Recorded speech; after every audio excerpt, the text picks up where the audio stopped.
Well, thank you so much. Happy Sabbath to everyone. How are you doing this morning? Happy Sabbath.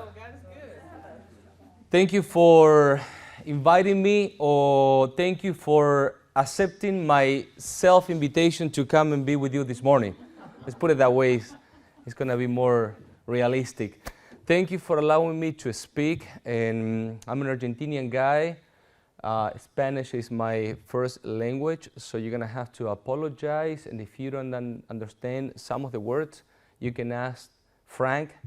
Frank is not only, he's half of whatever he wants to be half of. Because sometimes we talk to each other and he's drinking something that you have never drunk before, you have never tried that drink before, but he's from Argentina, from South America, and he's so proud to drink that thing called mate, Argentinian mate, which is kind of a tea. It's a tea, but the way that you drink it is so weird that one time I was driving from Andrews University to, I don't know where, I think it was Washington, D.C., and I was drinking that thing, and the police stopped me and said, "What do you have in your hands?" I said, "That's a tea. That's not a tea. That's like." And he couldn't really, because it was weird, but it was something that he never saw before. So he said, it looks weird. I don't know what it is, but I have to check on this. I said, go ahead and check. Google or ask some people in your department, whatever, you can go ahead and ask about Argentinian tea. I think the internet was, about to be a big thing. I was like 25 years ago. So he stopped, he came back and said, "You're free to go." That's an Argentinian tea. But it looks weird. Anyway, thank you, Frank. Thank you for the opportunity. I wanted to say that we are opening our churches. I'm coming on behalf of the Florida Conference. Our president and the ministerial department is traveling all over. All of our churches are beginning to open. We truly believe in something that we said at the beginning of this pandemic. No matter what happened, we need to follow rules and regulations, but the gospel will never going to be in quarantine. So we have never stopped preaching and talking about prophecy and the second coming of Jesus and putting everything into context, into the right context, so we can continue. Jesus is not here yet. We don't know when he's going to come. But we know that he's coming. And every time that we see something weird going on around the world, it's just one of those signs. It's a sign. Sign that he's coming. We don't know when, but he's coming. And that's exactly what somebody told me 38 years ago when I became a Seventh-day Adventist. I became a Seventh-day Adventist 38 years ago when I was in Argentina. I was not a Seventh-day Adventist. My family didn't have a clue what the Seventh-day Adventist church was. We never heard of the word. When my dad said, and he came one day and sat the whole family down, and he said, "You know what? We are going to become Seventh-day Adventists." We were like, "What? What's that?" Not even the word was something that you normally use. We don't use the word Adventist for anything, except for I'm going to the Advent church. Okay? So imagine it is weird today. It was weird. It was weird 40 years ago, 30 years ago, because nobody will never be or become, in my city, part of an evangelical church. That was weird. But my dad was convinced. He was studying the Bible. He was a faithful believer, and he was always looking for something. And he was always looking for something that will kind of, help him to understand better God and the Bible and everything. And one day he came and said, "You know what? Believe it or not, I found Jesus, and we are going to follow Jesus." I was probably 10 years old, 11 years old. My brother was a couple years older, and my two sisters smaller, and we didn't know what the change means. But eventually, we realized that instead of going to the Mass on Sunday, now we will be attending church on Saturday. and it was beautiful, new people, new family. There was only one Seventh-day Adventist church in my city, in La Patagonia, Argentina. One Seventh-day Adventist when I became a Seventh-day Adventist. And it was all new. My family didn't have a clue about it. They got mad on us. Some of my family stopped talking to us because we were like, it was traición. You know what that means? You know what that means? Yeah, we were traitors. Big time traitors. What are you doing, traitor?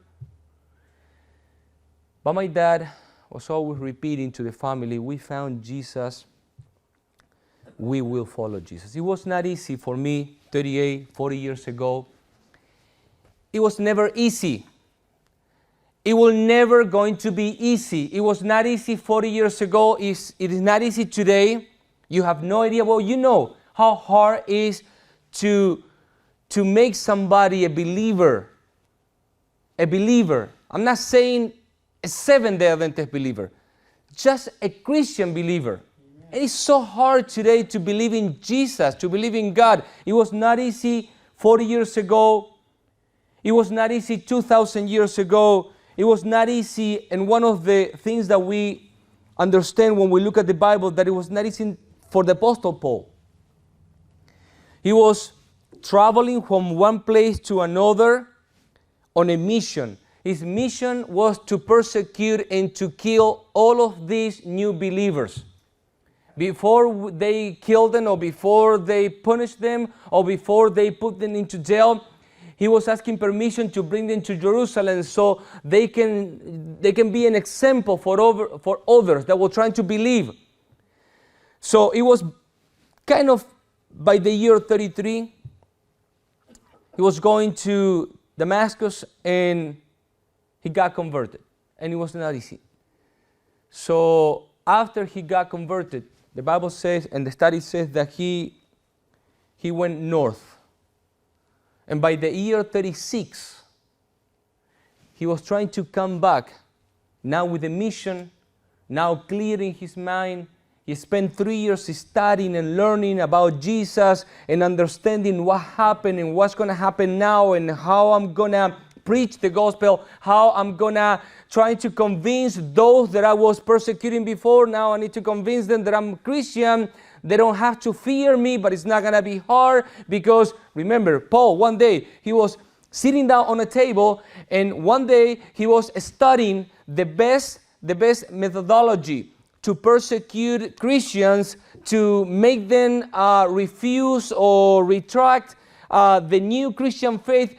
And he was training people and training followers and training his commanders, and now all of them were applying all of the techniques to him. To the point that by the year 36, he was coming back, and the Bible said that he feared for his life, that he has to just get away from that place. And he began to receive persecution himself. But one day, and this is what he said, one day, Philippians 1:21, one day he said, for me, to live is Christ, and to die is a gain. It might sound like, what a beautiful Bible verse, right? It's so beautiful. But this was the real Christian life back then. Today is about maybe here in the United States, losing your job or not losing your job. Maybe losing your husband, or my wife, she's mad at me because I became a Seventh-day Adventist. It's about losing things. Back then, it was about life. When you became a Christian 2,000 years ago, you knew that at some point somebody is going to spit on your face, is going to punch you in your face, is going to throw you in a stone, or you're going to feel the cold, sharp knife or the sword of somebody. It was about to live or to die. It was hard. That's why Paul spent pretty much most of his ministry trying to encourage other believers. And that's why he traveled from one place to another, and he was writing notes and giving notes to somebody and praying for somebody. And he was going to one place and he himself was suffering all the persecution. He dedicated his life to encourage others. And that was exactly what my dad said when we lost pretty much all my family, when we became Seventh-day Adventists. For me, 10, 11 years old, it was like losing a part of my life. Because when you have somebody that you love telling you, never come back to this house again, never, you're not my nephew anymore, you're not my family anymore, it was not easy. And it will never going to be easy. It will never going to be easy. Let me give you some really bad news. Things are going to get worse. Because things are going to get better at the end. But in order to get things better at the end, things need to get worse. And we know this. You don't need a super guru preacher over there from YouTube or from there. This is what's going to happen. And this, we already know this. I know this, and I'm not even first generation of Seventh-day Adventists. My wife is fourth generation of Seventh-day Adventists. She's from Venezuela. We already know. This is what the Bible says. There is nothing that somebody can surprise you and say, look at this, what's happening over here, over there. We know that things are going to happen. Who cares what's going to happen tomorrow? We already know that things are going to happen. What we need to understand is that as we face whatever we need to face in the future, next year, 5 years from now, we know deep in our heart that Jesus is coming soon. Period. That's it. That's what you need to believe. That's all. And there is one thing that you need to understand, and this is from Jesus. I will be with you always. Always mean always.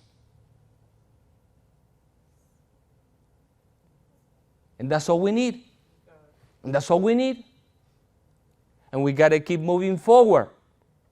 Let me share a story with you. Quick, my dad became a cyclist. One day he came to the United States. I was single. I was living in Pennsylvania. I was doing literature evangelist. I was a colporteur. I don't know if you know what that is. That is somebody that goes to somebody else's house, knock on the door, and trying to sell a book that nobody wants to buy. Okay? So I was living out of that. I was good. I'm a salesman, you know. I can sell anything. I can sell stuff. I became a Seventh-day Adventist, and imagine with 12 or 13 years old, somebody one day came to the local church and said, this is the way that we do things. We sell books and you can make money. And I said to myself, I can do that. So I went like 3 or 4 blocks away from my house, or maybe more than that. So I was trying to make sure that nobody knew me, first of all.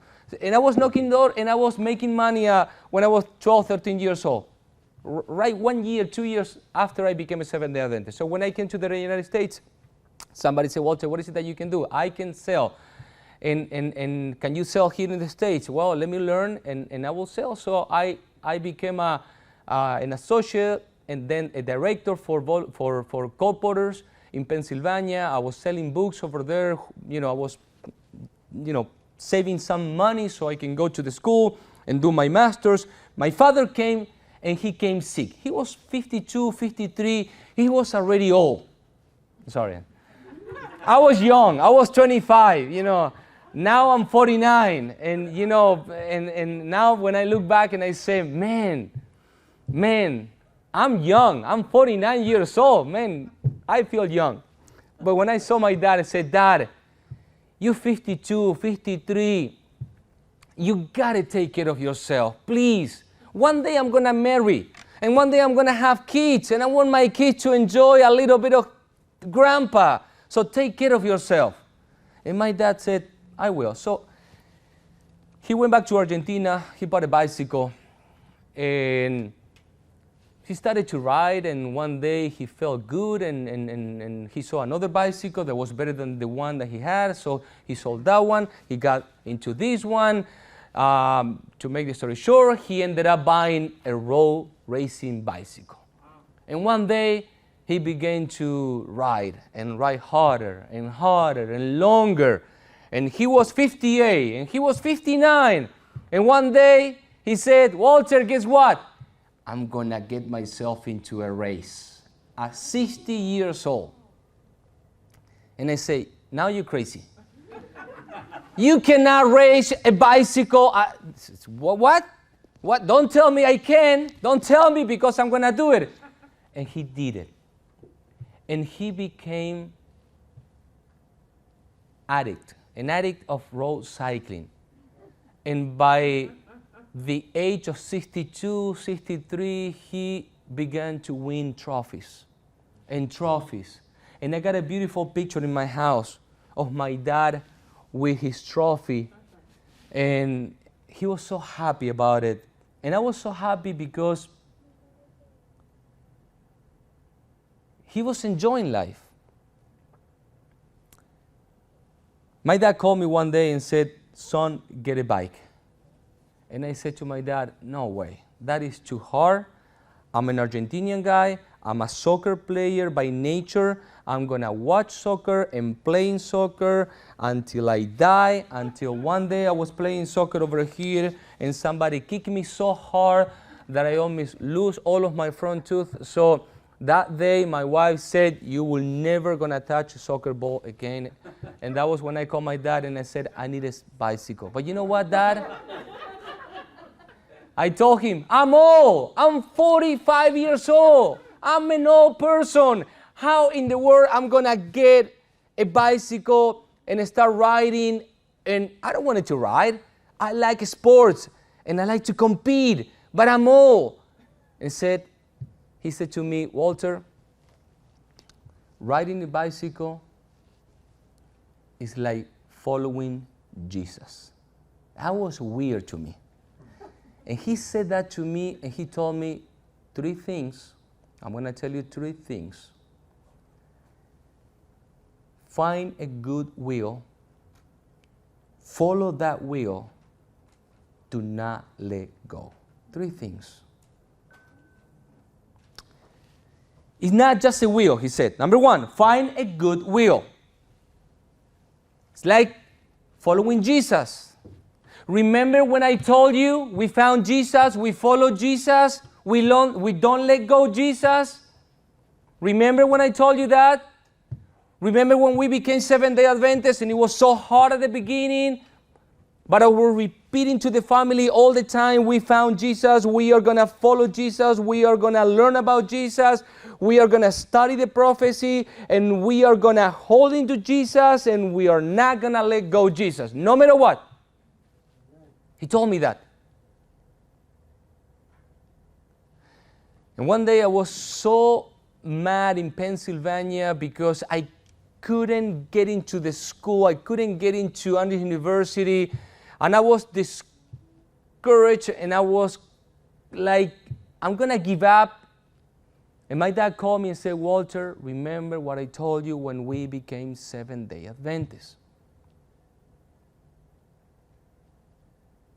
I was 15 years old, only 3 years into my new Christian life as a Seventh-day Adventist.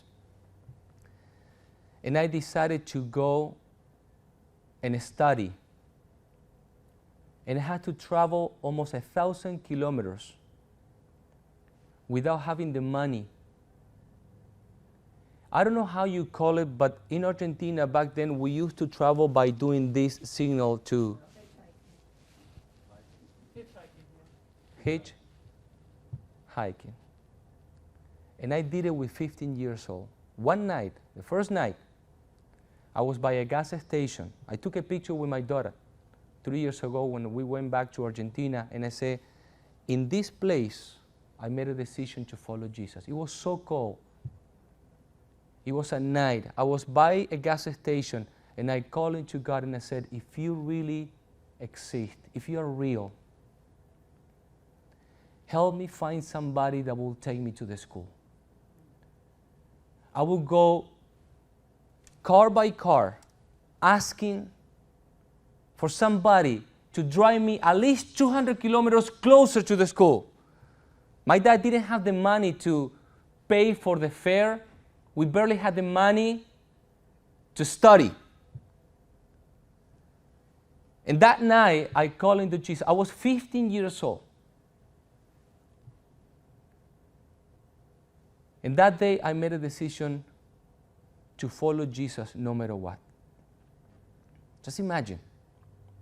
I'm not going to spend the time explaining all of the hassle for the next 3 or 4 days in order to get to the school with 15 years old. But I did it by serving mate to the truck drivers. Truck drivers in Argentina, they drive at night. And in order to be awake, they don't drink coffee because coffee can give you the other effect. You can drink coffee and some people will fall asleep. But they do it by drinking mate. They drink mate, it's an energizer. So I was knocking on the doors and I said to the truck drivers, I know how to serve mate. Don't worry about it. And I did it by serving mate to the truck driver. And I did it 200 kilometers, 300 kilometers. I did it another 100 kilometers, another 150. And 4 days later, I called my dad and I said, I made it, Dad. And my dad was so happy, so happy. I was tiny, like this, but skinny and maybe more tiny, I don't know. My dad told me many times, even when I was in Pennsylvania, we found Jesus, stick to Jesus, don't let go. Number one, and I'm going to be quick, okay? Not just a wheel. He said, son, get a bicycle, find a good wheel. Just find a solid and a strong, fast wheel. Somebody that will teach you. Like the Apostle Paul, when he found Jesus, he became the solid wheel for many Christians back there. Because many of them were so confused about exactly how to practice Christianity, how to live Christianity. And the Apostle Paul was like the wheel. Follow me. I'm the example. Follow me. Do what I do. This is the way to do it. Don't get discouraged. To live is Christ, period. And he said it, I will follow Jesus. I found Jesus. He found me. I found Jesus. In Damascus, I will follow Jesus no matter what. People, it was hard. It was hard. And that was exactly what happened to us when we found Jesus. My dad told me, Walter, this is when a lot of people fail.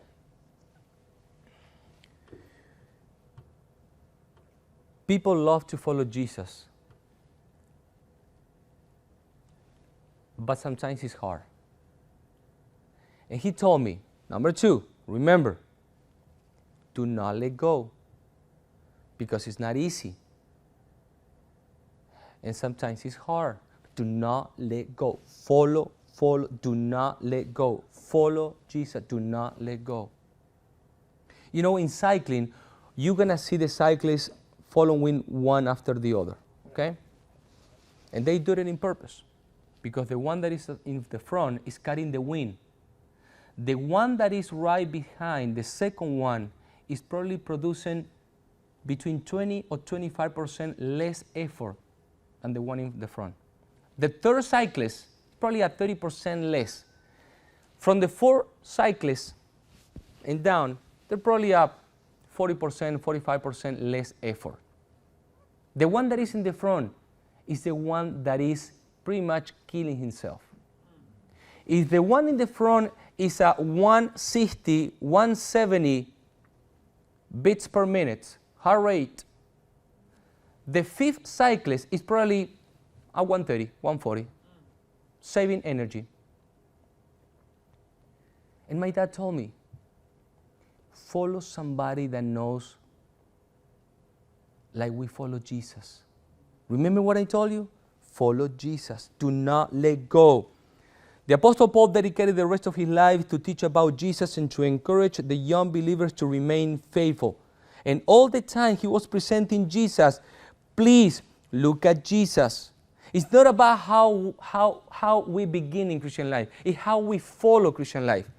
The issue is not the beginning. The issue is the in-route experience. This is when a lot of people fail. It's not about buying a bicycle. It's not about going around the block. It's about, I'm going to push hard, and it's not going to be easy, but I'm going to push hard, and there is going to be pain. Let me be honest to you. In Christian life, there is going to be pain. If you ever tell somebody, give your life to Jesus because it's going to be beautiful and you're never going to have any issue from now on, that is a big lie. We don't do that. We are going to go through tough times, but it's not going to be by yourself. Last night, somebody was in my house, somebody that I know, and he came and brought me something. And 10 minutes into the house, she called my wife, and we were talking, and she began to cry and said, you know what? My husband said that he's leaving us. He's almost 50 years old, and he decided that he has only 15 more years to live, and he's going to live 15 more years without any kind of compromise. He's going to just enjoy life. A person that grew up in the Seventh-day Adventist Church. In the next 15 years, he's going to have fun. So he not even called me, he sent me a text. So he dumped the marriage after 25 years through text. And the person was crying, and he said, you know what? I cried for 5 minutes. And then I said, this is going to be a blessing for me. I'm not going to be alone. Jesus is going to be with me. Amen. This is going to be hard, but I'm not going to be alone. Amen. I'm going to follow Jesus. And I told him, I'm going to stick to Jesus. That's it. I'm going to follow Jesus. It's not going to be easy, but I'm going to follow Jesus. Brothers, it's not easy. It's not easy.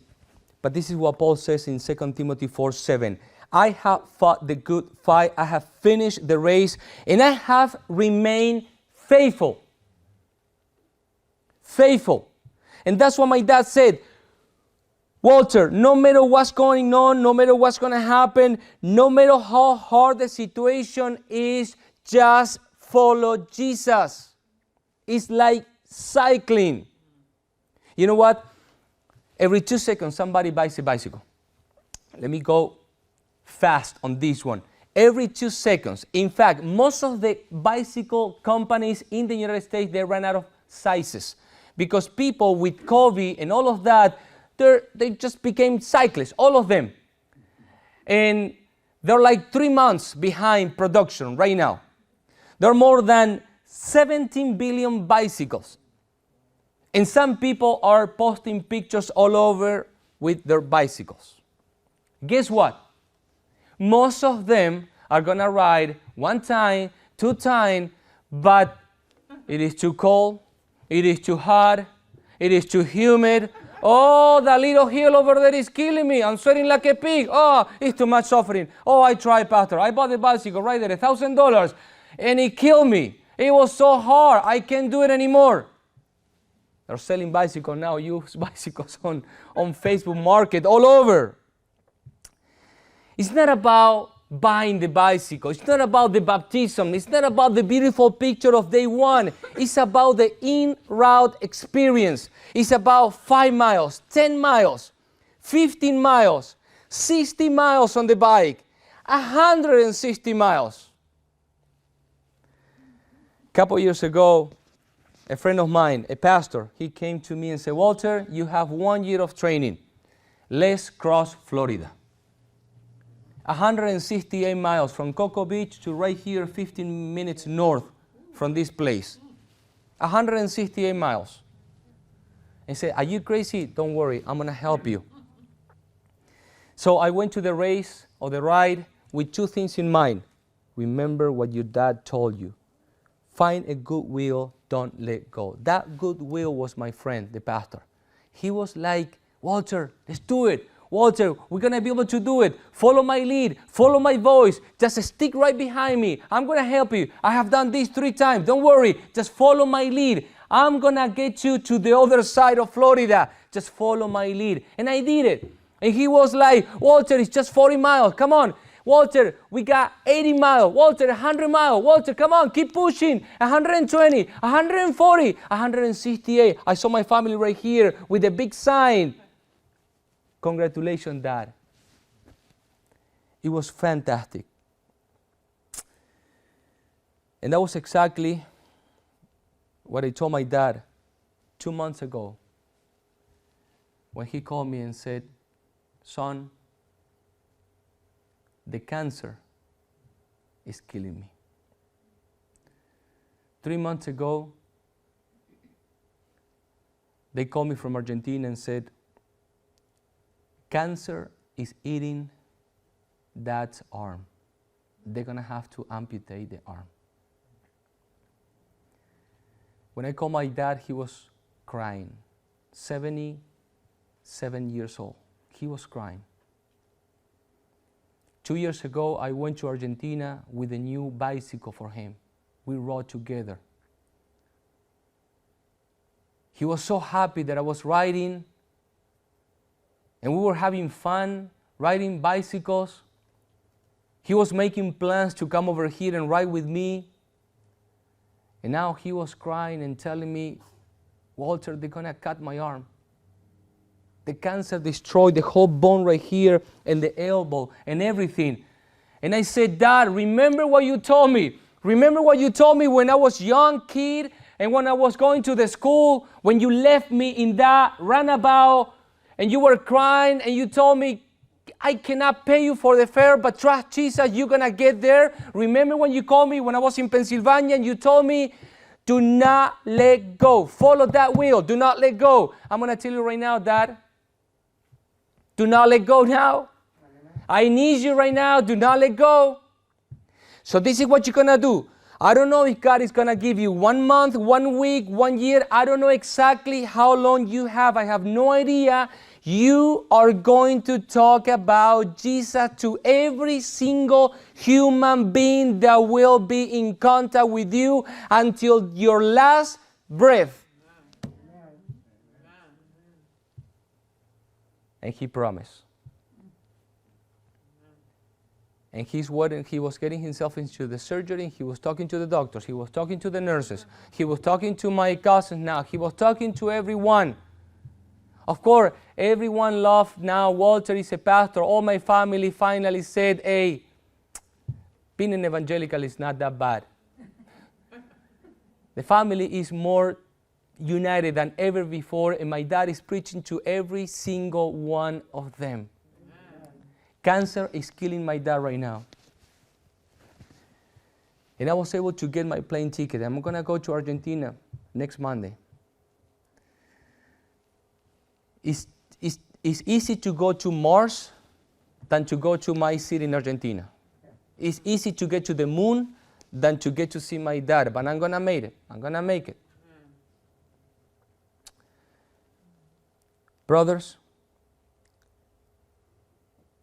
my dad was barely speaking this week. Cancer is now eating his leg, the bones, the lungs. Cancer is all over. He got excited this week because I said, Dad, I'm taking a couple new wheels because now he's training my nephew. And I said, I'm taking a couple wheels and some bicycle gears, and we're going to ride over there, and I'm going to take my cameras, and I'm going to make videos, and we're going to show you the videos. And he was like, yes, you need to do this. And we can barely talk for 3 minutes because cancer is eating his lungs.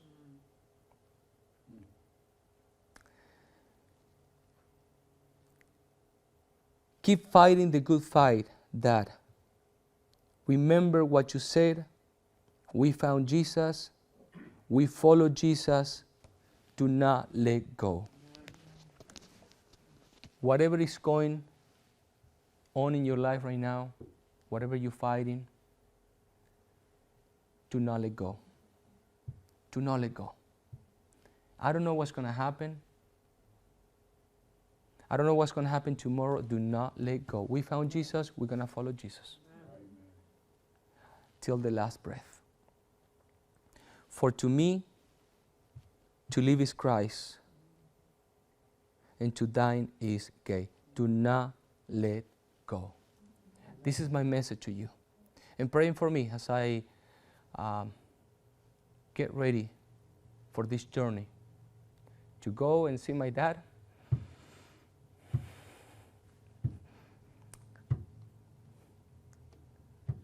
And a final goodbye. I'm sorry. Thank you.